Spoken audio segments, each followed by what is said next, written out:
Hey guys, in today's video we'll show you how to speed up your video in Movavi. Each your video clip is selected in the timeline. Now, position the playhead to the starting point where we want to speed up your video. Click the scissor icon to split the video clip at the playhead position. Let's move the playhead to where you want to stop your speeding up video. Now, split the video again at this position. Select the cutout portion of clip.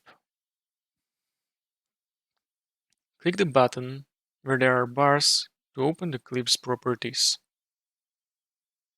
Drag the speed slider to the right to increase the clip speed. Increasing the speed will shorten the clip's duration.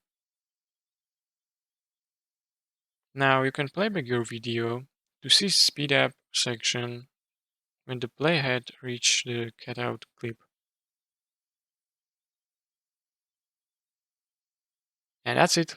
If you found this tutorial helpful, please consider subscribing and liking video.